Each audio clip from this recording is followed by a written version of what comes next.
जी नमस्कार, स्वागत है आप सभी का एएन टीचिंग के यूट्यूब फैमिली में। मैं हूं Aditya, AN teaching YouTube family की तरफ से। कैसे आप सभी, उम्मीद करते हैं आप सभी अच्छे होंगे। इसके पिछले वाला जो वीडियो था वो वाइगोत्स्की से ही संबंधित था, जिसमें हमने आपको बताया था कि जेड क्या होता है, जेडपीडी क्या होता है, एमकेओ क्या होता है और एस्केप होल्डिंग क्या होता है। सबके अर्थ को हमने समझाया था।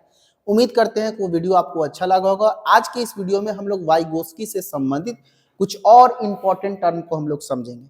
जैसा कि हमने पिछली वीडियो में बताया था कि वाइगोत्स्की एक ऐसे मनोवैज्ञानिक थे जिन्होंने कहा था कि बच्चों में विकास का अगर सबसे ज्यादा कोई प्रमुख कारण है तो वो है समाज, संस्कृति और भाषा। उन्होंने कहा था कि बच्चों के विकास का प्रमुख हिस्सा जो माना जाता है वो समाज, संस्कृति। जैसा समाज बच्चा को दीजिएगा, जैसा कल्चर बच्चा को दीजिएगा, जैसा भाषा बच्चा को दीजिएगा, उसी के अनुसार उसमें क्या होगा, विकास होगा।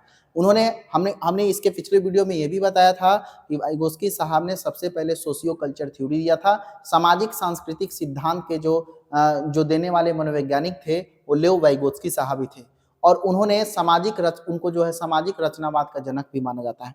आज हम लोग पढ़ेंगे लैंग्वेज के संदर्भ में 3 तरह की बातें वाइगोत्स्की साहब के द्वारा कहा गया है।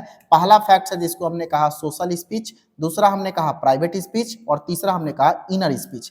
तो हमको समझना है कि सोशल स्पीच क्या है, प्राइवेट स्पीच क्या है और इनर स्पीच क्या है। देखिए, सोशल सबसे पहले तो यह है कि यहाँ पर हमने लिखा है कि भाषा, मतलब आप अपने भावना को 3 प्रकार से प्रकट करते हैं, है ना। तो पहला क्या है, सोशल स्पीच। सोशल स्पीच का मतलब होगा कि सामाजिक वाक, हम इसको कहेंगे। क्या कहेंगे, सामाजिक वाक। सामाजिक वाक का मतलब ये हो गया कि आप अपने भावना को क्या करते हैं, क्राई या स्माइल के द्वारा प्रकट करते हैं, मतलब रोकर या हंसकर जब आप अपने विचार को प्रकट करते हो वो आपका कहलाता है सोशल स्पीच। इसीलिए हमने लिखा है कि सामाजिक वाक जो होगा वो क्या होगा, भावनात्मक होगा। अर्थात सीधा सीधा मतलब यह समझ लीजिए कि जब आप अपने विचार को क्राई या स्माइली, मतलब रोकर या हंसकर जब प्रकट करते हैं, तब वह आपका क्या कहलाता है, सोशल स्पीच कहलाता है। सोशल स्पीच कहलाता है। जैसे मान लीजिए दूसरा हमारे सामने कौन है बचेगा, प्राइवेट स्पीच। प्राइवेट स्पीच क्या है, प्राइवेट स्पीच के बारे में अच्छा, इसका सबसे अच्छा एग्जांपल हम आपको एक दे सकते हैं कि क्राई एंड स्माइल।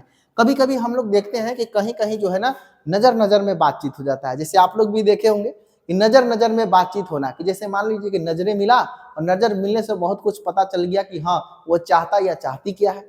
तो हमारे कहने का मतलब क्या, वो हमारा सामाजिक वाक हो सकता है, वो हमारा सोशल स्पीच होता है। वहां पर बातें हो नहीं रही है, लेकिन रोने के माध्यम से, हंसने के माध्यम से, मुस्कुराने के माध्यम से भावनात्मक रूप से जो है ना उसका भाषा हमें पता चल रहा है कि कौन क्या कह रहा है। तो उसको हम लोग क्या बोलेंगे, सोशल स्पीच बोलेंगे। उसको हम लोग क्या बोलते हैं, सामाजिक वाक के नाम से जानते हैं।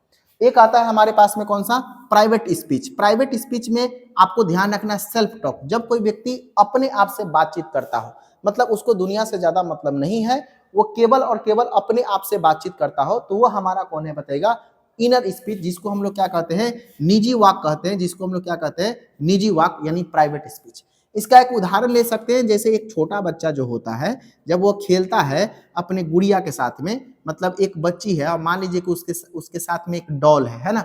तो डॉल से क्या करते हैं, जैसे घर में कोई आदमी नहीं है, अपना अपना लोग काम कर रहा है, लेकिन फिर भी क्या करती है वो बच्ची जो है वो डॉल के साथ में खेलती है और कभी कभी डॉल से ही बातचीत करती है कि अरे तुमको खाना भूख लगा है क्या, तुमको खाना चाहिए क्या, तो रुको चावल दाल लेकर के आते हैं, अच्छा रुको तुम्हारा मेकअप कर देते हैं। तो क्या हो रहा है, वो सेल्फ टॉक, वो क्या हो रहा है, प्राइवेट स्पीच हो रहा है। मतलब ये कि उसको हम लोग क्या बोलेंगे, निजी वाक। निजी वाक का मतलब क्या, अपने आप से क्या करना बताएगा, बातचीत करना, अपने आप से बातचीत करना, है ना। तो उसको हम लोग क्या बोलेंगे, निजी वाक बोलेंगे।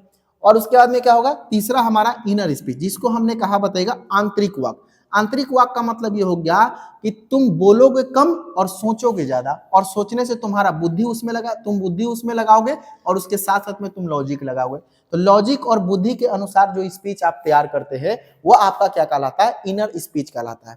इस तरह का जो व्यक्ति होगा, इस तरह के इनर स्पीच वाले जो व्यक्ति होते हैं, वो दिखावे पर बहुत कम विश्वास रखते हैं। जितना वो है वो चीज दिखाने का प्रयास नहीं करते हैं, बस बुद्धि और तर्क के अनुसार वह काम करना उनको जो है ना वो ज्यादा पसंद होता है। मतलब यह समझ लीजिए कि एक ऐसा व्यक्ति जो साइलेंट पर्सन है, लेकिन किसी चीज को दिखाने में इसका ज्यादा मन नहीं लगता, ज्यादा क्यूरियोसिटी नहीं होता। मतलब हाँ, अगर कोई समस्या है या फिर अपने विचार को व्यक्त करना है तो क्या करता है, बुद्धि और तर्क के अनुसार अपने काम को करता है, लॉजिक लगाएगा, इंटेलिजेंस लगाएगा, और ध्यान रखिएगा यह व्यक्ति कहलाएगा इनर स्पीच। ठीक है ना, तो आपको समझ में आ गया होगा सोशल स्पीच क्या है, प्राइवेट स्पीच क्या है, इनर स्पीच क्या है। तो देखो, अगर कुछ भी याद ना हो तो 3 बातें याद रखना। सबसे पहला ये कि जब आप अपने विचार को क्राई एंड स्माइल, मतलब रोकर या हंसकर, भावना के माध्यम से, रोने हंसने में केवल भावना, जब भावनात्मक हम कह रहे हैं तो केवल रोना हंसना ही इसमें शामिल नहीं होगा, मतलब किसी भी तरह से आप अपने भावना के द्वारा जब आप अपने विचार को प्रकट कर रहे हो, वो आपका कौन है, सोशल स्पीच है। जब आप अपने आप से बात करते हैं, कभी कभी अपने आप से बातचीत करना, वो आपका कौन है, प्राइवेट स्पीच है। और इसके बाद इनर स्पीच, इनर स्पीच में क्या होगा कि ज्यादा बोलेंगे नहीं, सोचेंगे ज्यादा, और सोचने में क्या लगाएंगे, बुद्धि लगाएंगे और तर्क लगाएंगे, उसके आधार पर जो हम काम करेंगे वो होगा हमारा कौन सा, इनर स्पीच। तो उम्मीद करते हैं कि आपको तीनों कॉन्सेप्ट समझ में आ गया होगा कि सोशल स्पीच क्या है, प्राइवेट स्पीच क्या है और इनर स्पीच क्या है। और इससे पिछला वाला वीडियो भी आप लोग देख लीजिएगा, जिसमें हम आपको वाइगोसी के बहुत सारे टर्म्स के बारे में बात की थी। वीडियो छोटा है लेकिन आपको चीजें जानकारी अच्छे से हो गया होगा। तो मिलते हैं आपको फिर से नेक्स्ट वीडियो में। Thank you.